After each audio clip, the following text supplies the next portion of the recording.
திருப்பூர் மாவட்டம் மடத்துக்குளம் சட்டமன்ற தொகுதியின் வெற்றி வேட்பாளர் தங்கை வழக்கறிஞர் ராதாமணி அவர்கள் போட்டியிடுகிறார்கள். நாங்க வந்துட்டோம் அப்படின்னா அத்தனை அரசு அதிகாரிகளோட குழந்தைகளும் அரசு பள்ளியில தான் படிக்கணும்.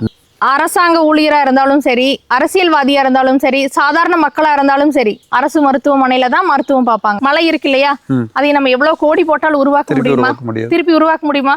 ஒரு சாதாரண கல் உருவாக்க முடியுமா?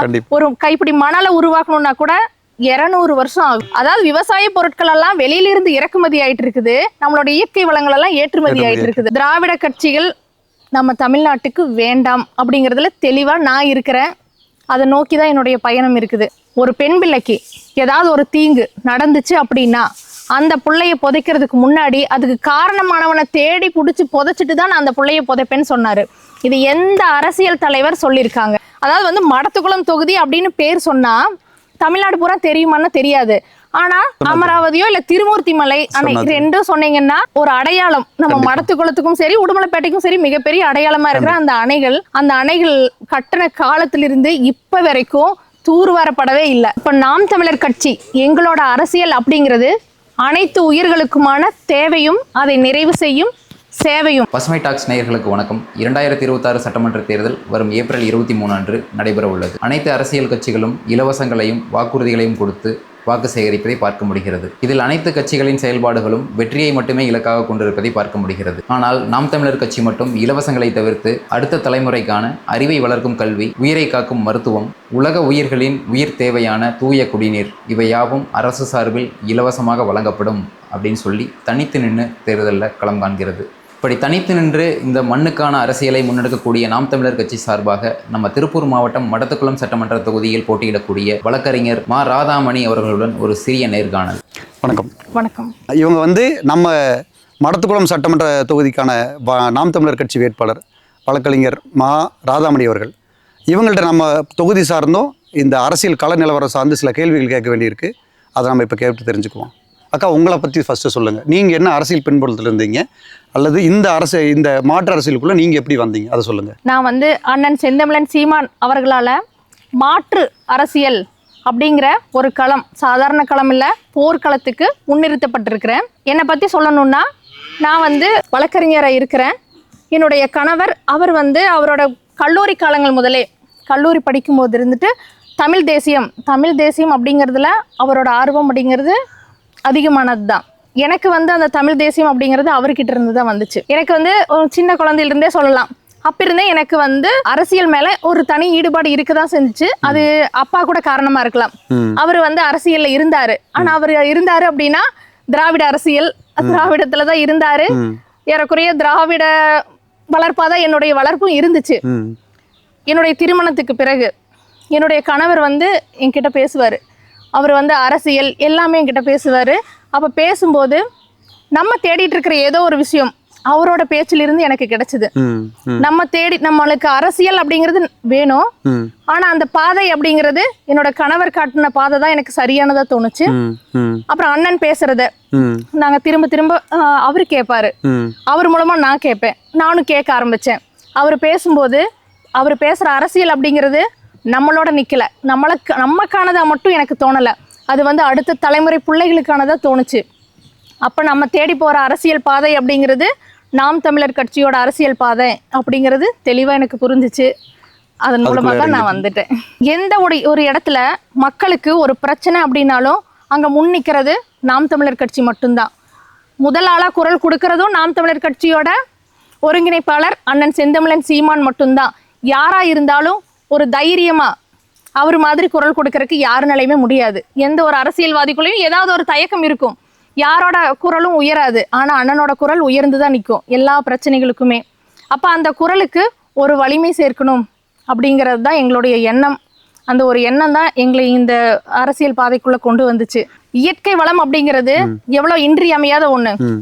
என்னவா இருந்தாலும் அதை நம்ம உருவாக்க முடியும் அப்படிங்கிற அளவுக்கு இப்ப நம்ம வளர்ந்துட்டோம் இல்லைங்களா? டெக்னாலஜி எல்லாம் இருக்கு. ஆனா நம்ம எவ்வளவு முயற்சி பண்ணாலும் ஒரு இயற்கை வளத்தை நம்மளால உருவாக்க முடியாது. இப்ப நீர்நிலை கூட அண்ணன் சொல்றாரு, அண்ணன் நாங்க வந்ததுக்கு அப்புறம் எத்தனையோ கனவுகள் இருக்கு, நாங்க அதையெல்லாம் உருவாக்குவோம் முடியும். ஆனா நீங்க ஒண்ணு தெரிஞ்சுக்கோங்க, மழை இல்லைங்களா? மலை இருக்கு இல்லையா, அதை நம்ம எவ்வளவு கோடி போட்டாலும் உருவாக்க முடியுமா? திருப்பி உருவாக்க முடியுமா? ஒரு சாதாரண கல் உருவாக்க முடியுமா? ஒரு கைப்பிடி மணலை உருவாக்கணும்னா கூட 200 வருஷம் ஆகும் இல்லைங்களா? ஆனா இன்னைக்கு ரொம்ப சர்வ சாதாரணமா இன்னைக்கு தமிழ்நாட்டுல எந்த ஆத்துலயுமே மணல் இல்ல இல்லைங்களா? மணல் இல்லாதனால இப்ப என்ன போகுது, எம் சாண்ட் வேணுங்கிறாங்க. எம் சாண்டுக்காக எங்க போய் கை வச்சிருக்காங்க?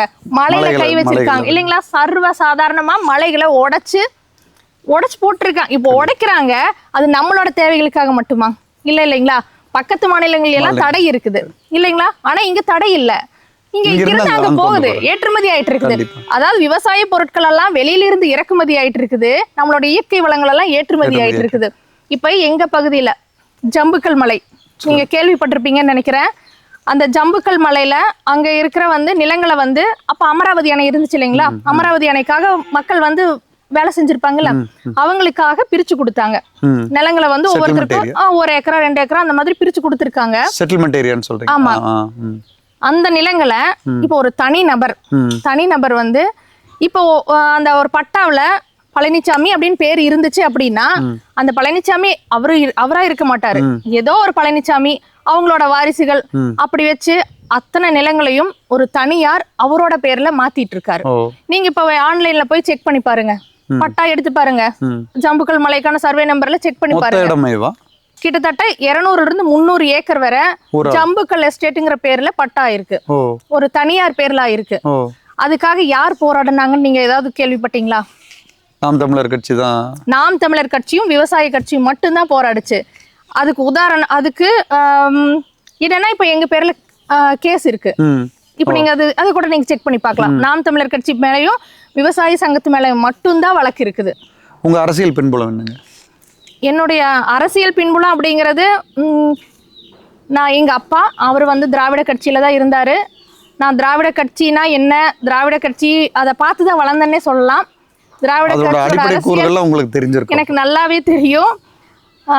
சொல்ல போனா அது ஏன், அதாவது திராவிட கட்சியோட அரசியல் என்ன, நம்ம நாம் தமிழர் கட்சியோட அரசியல் என்ன அப்படிங்கிற வேறுபாடு எனக்கு தெரியுது.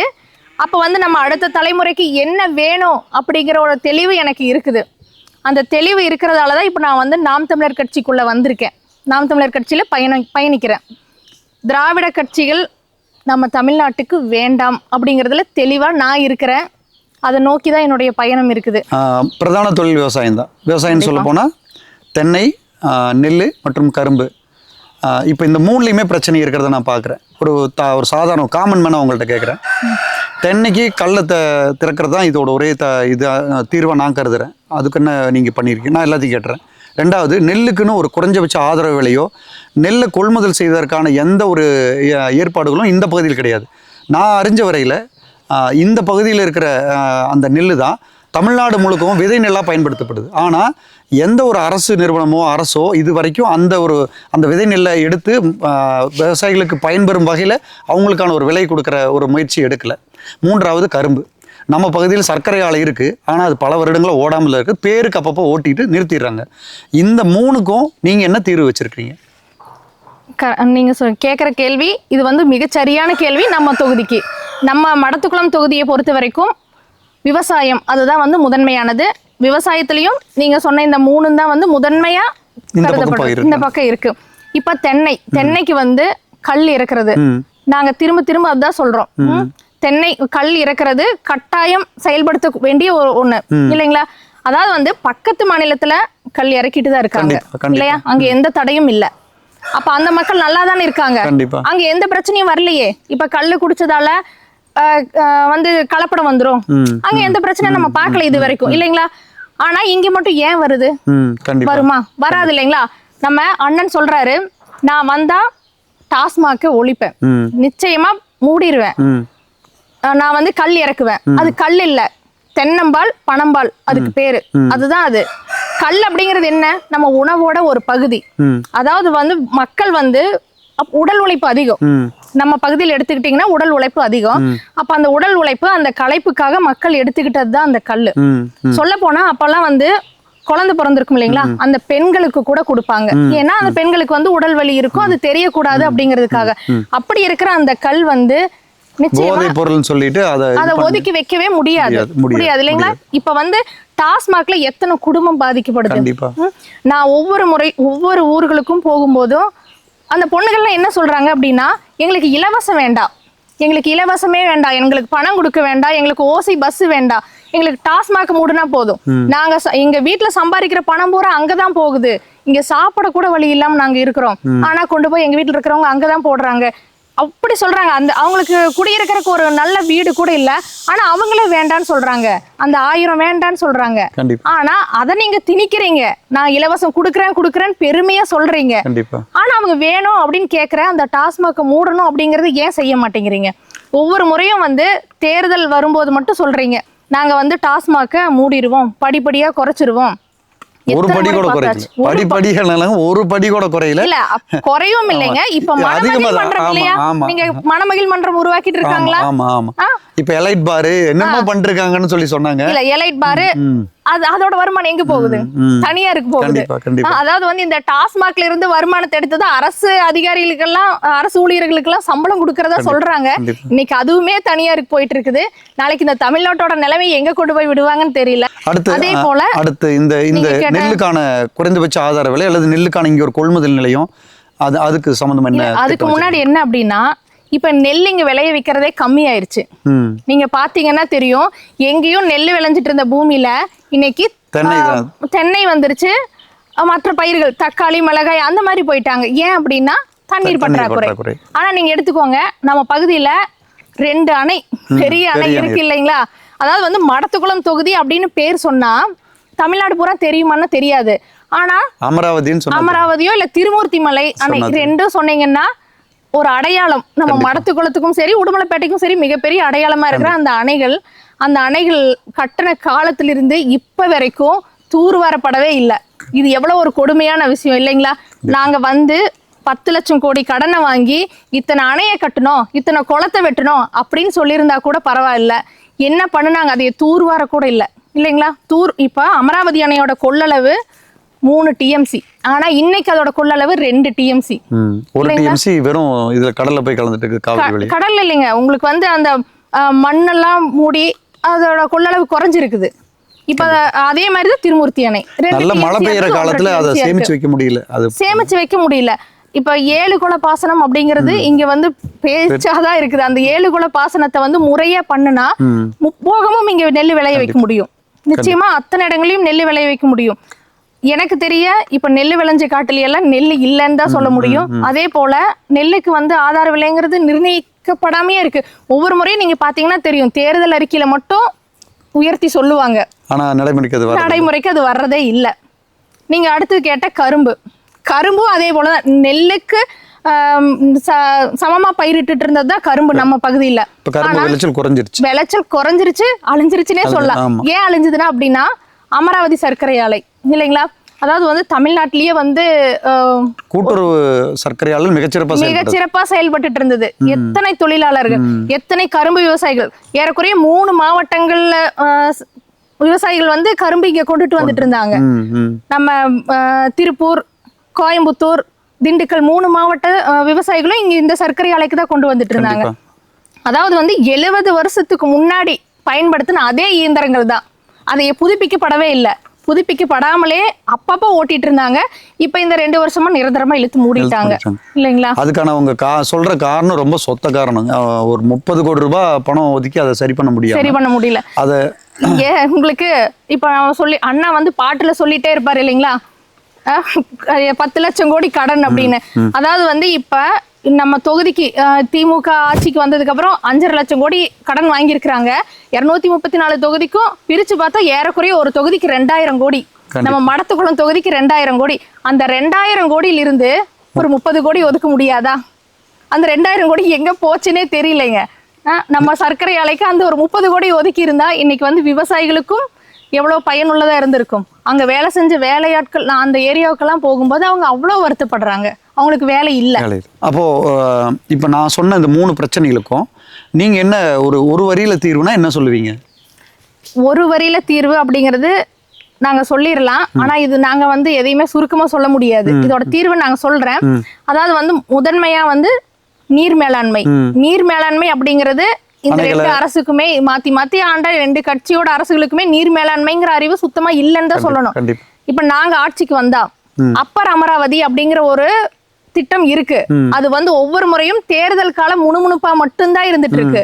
நாங்க வந்து அப்பர் அமராவதியை செயல்படுத்துவோம். அதே மாதிரி ஆனமலையாறு நல்லாறு இதுக்காக விவசாயிகள் போராடினதுக்கு அளவே இல்ல. இதுவரைக்கும் வந்து அந்த போராட்டத்துக்கு தீர்வு இல்ல. எங்களோடது அந்த தீர்வு. அடுத்தபடியா 7 குல பாசனம் அதையும் முறைப்படுத்துவோம். இப்ப நாங்க இதைய பண்ணும்போது விவசாயத்திற்கு நீர் பற்றாக்குறை அப்படிங்கிறது இல்லாம போகும். அப்ப விவசாயம் வந்து நம்ம பகுதியில தானா சரியாகும். கண்டிப்பா. அப்ப அதே மாதிரி நாங்க என்ன சொல்றோம், நிலமும் வளமும் சார்ந்த தொழிற்சாலை அதுதான் நம்மளுக்கு வேணும் இல்லைங்களா?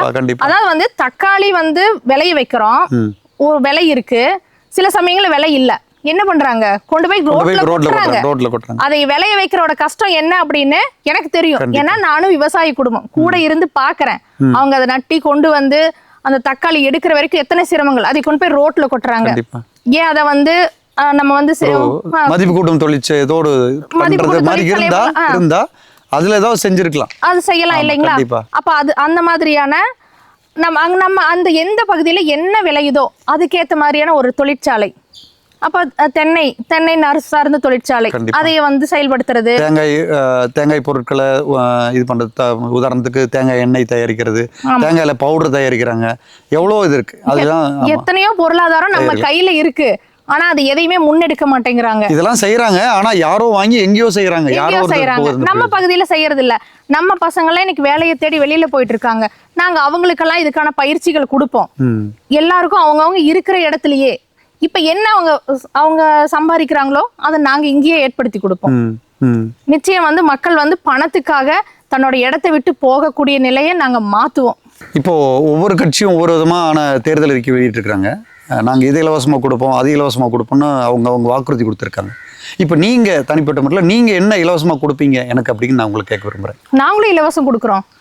ஏன்னா மக்கள் இலவசத்துக்கு, ஆமா மக்கள் இலவசத்துக்கு அடிமை ஆயிட்டாங்க இல்லைங்களா? நாங்க இலவசம் கொடுக்குறோம். நாங்க என்ன இலவசமா கொடுக்குறோம் தெரியுங்களா?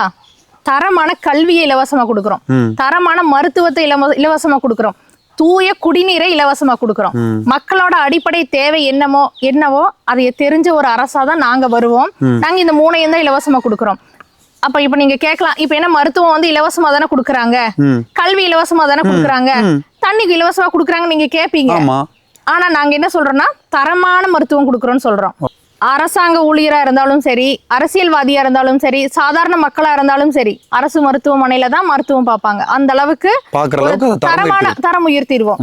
அதே மாதிரிதான் பள்ளிக்கூடம். இப்ப வந்து பள்ளிக்கூடத்துல எத்தனை குழந்தைங்க படிக்கிறாங்க அரசு பள்ளியில? அரசு பள்ளியில வேலை பார்க்கறவங்களும் சரி, வேலை பார்க்குற டீச்சர்களே கூட அந்த அரசு பள்ளியில் அவங்களோட குழந்தைகளை சேர்த்து. அது மட்டும் இல்லை, ஓரளவு தன் குழந்தைகளை படிக்க வைக்க வசதி உள்ள எல்லாருமே தனியார் பள்ளிகளை தான் நாடுறாங்க. அங்கதான் தரமான கல்வி கிடைக்கும். ஓரளவு இல்லைங்க, கடன் வாங்கி படிக்க வைக்கிற அளவுக்கு வந்துட்டாங்க இல்லைங்களா? இனி இப்ப ஜூன் மாசம் வரப்போகுது இல்லைங்களா?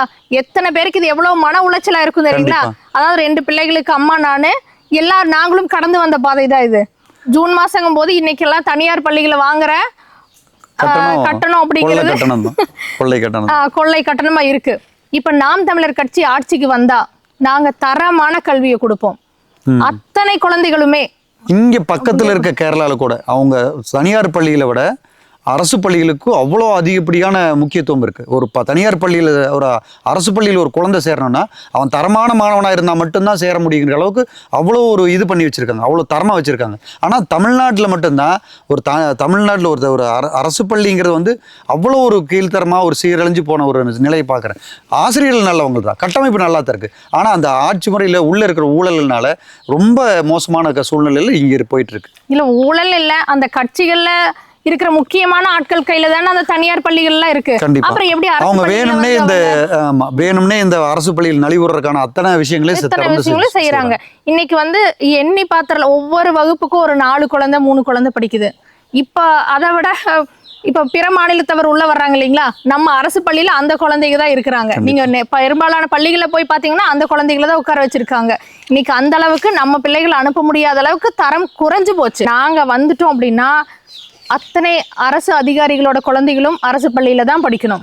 அவங்க ஆசிரியரா இருந்தாலும் சரி, அரசுக்கு கீழே எந்த பணி செஞ்சாலும் சரி, அவங்க குழந்தைங்க அத்தனை பேருமே வந்து அரசு பள்ளியில தான் படிக்கணும். அப்ப வந்து அந்த அரசு பள்ளியோட தரம் எந்த அளவுக்கு இருக்கும்? கண்டிப்பா நிச்சயமா. அதாவது வந்து ஒரு நாட்டுக்கு மிக முக்கியமானது குழந்தைகள், அவங்களோட வளர்ச்சி எங்க ஆரம்பமாகுது? பள்ளியில. அப்ப அந்த கல்வி அந்த குழந்தைகளுக்கு எவ்வளவு சிறப்பா கொடுக்கணும், அதுதானே அரசாங்கத்தோட மிக மிக முக்கியமான பொறுப்பு. மிக முக்கியமான பொறுப்புகள் எதையுமே பாக்குறது இல்லை இந்த அரசாங்கம், இல்லைங்களா? தரமான கல்வி இல்ல, தரமான மருத்துவம் இல்ல, தூய்மையான குடிநீர் இல்ல. இப்ப குடிநீர் நாங்க தான் இலவசமா கொடுக்குறோமா அப்படின்னு அவங்க கேட்கலாம். தூய்மையான குடிநீர் கொடுக்க மாட்டேங்கிறீங்களே, இங்க எங்க பார்த்தாலும் கேன் வாட்டர்ல வாங்கி குடிக்கிற மாதிரி இருக்கு, இல்லைங்களா? கண்டிப்பா ஆற்றோரத்தில் தான் குடியிருக்கோம் நாங்க. ஆனா எங்க வீட்டுல ஒரு நிகழ்வுனாலே நாங்க குடிநீர் கேன்ல தான் வாங்கிட்டு இருக்கிறோம். இது எவ்வளவு ஒரு பெரிய கொடுமையான விஷயம், இல்லைங்களா? தண்ணீர் தான் மனிதர்களுக்கு மட்டும் இல்ல, அனைத்து உயிர்களுக்குமே இன்றியமையாத தண்ணீர். இன்னைக்கு அந்த தண்ணியை நம்ம காசு கொடுத்து வாங்கிட்டு இருக்கிறோம். கூடிய சீக்கிரத்துல காத்து கூட வாங்க போறோம், அதுவும் பக்கத்துலதான் இருக்கு, வந்துடும். இவங்க திராவிட கட்சிகள் கையிலேயே இந்த ஆட்சி இருந்துச்சு அப்படின்னா அதுவும் நடக்கும். இப்ப நம்ம கூட விடுங்க, இந்த வனவிலங்குகள்ல பாத்துக்கோங்க, தண்ணீருக்காக அதுக்கு எவ்வளவு சிரமப்படுது நம்ம பாக்குறோம், இல்லைங்களா? காணொலியில எல்லாம் பார்ப்போம். சாதாரணமா ஒரு குரங்கு போய் அந்த வாட்டர் பாட்டில் மூடிய திறந்து தண்ணி குடிக்கிற நிலைமை உருவாக்கி வச்சிருக்கிறோம், இல்லைங்களா? இதுக்காக வந்து அண்ணன் மட்டும்தான் அப்படி பதறாரு, அப்படி பேசுறாரு. வேற எந்த அரசியல் தலைவர்கள் பேசுறாங்க அதை பத்தி? ஸோ நாங்க வந்து அவ்வளவு பெரிய கனவுகளோட இருக்கிறோம்.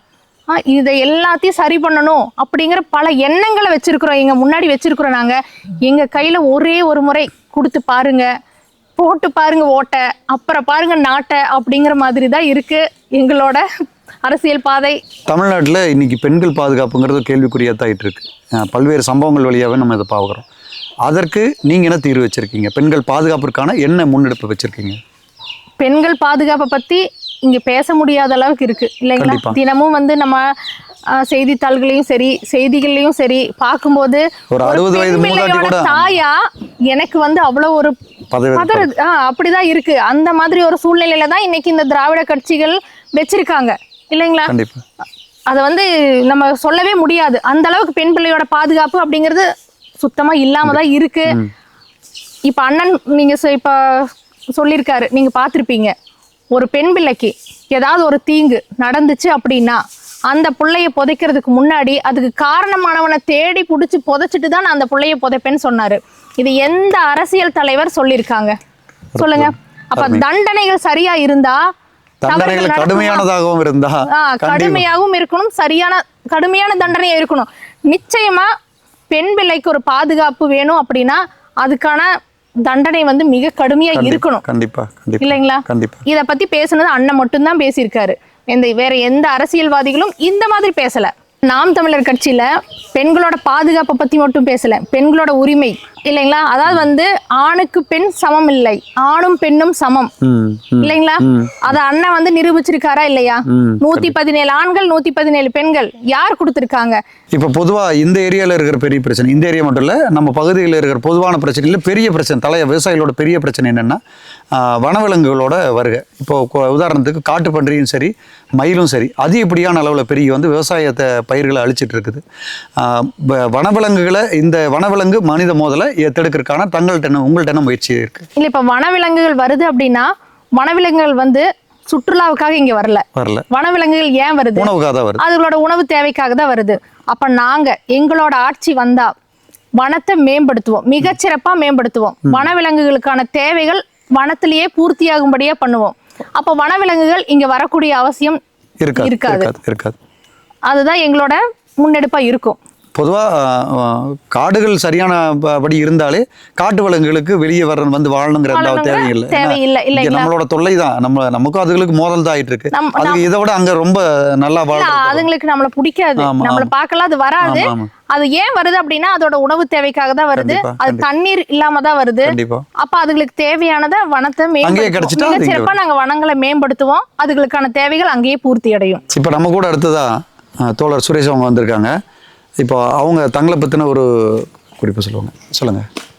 நான் வந்து நாம் தமிழர் கட்சி மடத்துக்குளம் சட்டமன்ற தொகுதியினுடைய கையூட்டு ஊழல் ஒழிப்பு பாசறையினுடைய மாநில ஒருங்கிணைப்பாளராக இருக்கிறேன். அது வந்து அந்த துறையில் நான் அந்த பாசறையில் நான் பயணிக்கிறேன். ஓகே. நாம் தமிழர் கட்சியில் பல பாசறையிலும் இது ஒரு மிக முக்கியமான ஒரு பாசறை. இதில் நம்ம பயணிக்கிறோம். இப்போ வேட்பாளர் பரப்புரைக்காக அவங்க கூட நாங்கள் தனிப்பட்ட முறையில் நாங்கள் உங்களை காலையிலேருந்து வாட்ச் பண்ணுறோம். நீங்கள் உங்களோட இருக்கிறதுக்கு இவ்வளோ இதாக இருக்கிறதுக்கு என்ன காரணம்? உங்களுக்கு அது தனிப்பட்ட முறையிலான காரணங்கள் இருக்குதா? இப்போ நீங்கள் கேட்குற கேள்வி அவங்களோட செயல்பாடுகள் அதில் ஏற்பட்டு இருப்பா அப்படி எதாவது இருக்கா? இப்போ கட்சியில் வந்து பல பேர் சேர்றாங்க. அது சித்தாந்தத்தின் அடிப்படையில் எல்லாரும் சேர்றாங்க. கண்டிப்பாக. அது உங்களுக்கு ஆச்சரியம் இல்லை. ஏன் இவங்க கூட இருக்கிறீங்க அப்படின்னு கேட்குறீங்க. இப்போ மற்ற வேட்பாளர்களை நாங்கள் பார்க்குறோம். நான் கட்சி கடந்த ஒரு தனி மனிதனா ஒரு இந்த தொகுதியினுடைய மண்ணின் மைந்தனா நான் பேசுகிறேன். இப்போ இவங்க வந்து என்னுடைய பார்வையில் இவங்க தான் இந்த மண்ணின் மகளாக நான் பார்க்குறேன். காரணம் என்னென்னா, இவங்களுக்கு விவசாய பூமி இருக்குது. இவங்க தோட்டத்துக்கு நான் போனேன். இவங்க தோட்டத்துக்கு வந்த மாதிரி அவங்க பல பகுதிகளை தரிசு நிலமாக வச்சுருக்கிறாங்க. ஏன் தரிசு நிலமாக வச்சுருக்கிறீங்கன்னு கேட்கும்போது தண்ணீர் பற்றாக்குறைங்கிறாங்க. அதனால் அவங்க வந்து அந்த இடத்துல முழுமையாக விவசாயம் பண்ண முடியல. அப்போ என்னுடைய வழி அதுதான். அந்த வழி அவங்களுக்கு இருக்கு. இரண்டாவது, மற்ற வேட்பாளர்கள் நான் பார்க்குறேன். முக்கியமான பிரதான கட்சிகளுடைய வேட்பாளர்கள் கொஞ்சம் புகழ் பெற்றவங்க, ஃபேமஸாக இருக்கிறவங்கள பார்க்குறேன். அவங்க தோட்டத்தில் அவங்க வந்து தரிசா வைக்கல. அந்த வழி வந்து அவங்களுக்கு தெரியாது. அப்ப என் வீட்டுல என்ன நடக்குது, பெத்தவங்களுடைய வழி தெரிஞ்சவன் தான் அந்த வீட்டு பிள்ளையா இருக்க முடியும். கண்டிப்பா. அதனால அவங்க எங்க வீட்டு பிள்ளை கிடையாது, இவங்க தான் எங்க வீட்டு பிள்ளை. அதனாலதான் சொல்றேன். அப்புறம் இவங்க படிச்சது அரசு பள்ளியில படிச்சாங்க. 2 கல்லூரி படிப்புகள் ஜிவிஜி கல்லூரி, வித்யாசாகர் கல்லூரியில தான் படிச்சாங்க. இந்த மண்ணை சுத்தியே அவங்களுடைய வளர்ப்பு இருந்திருக்கு.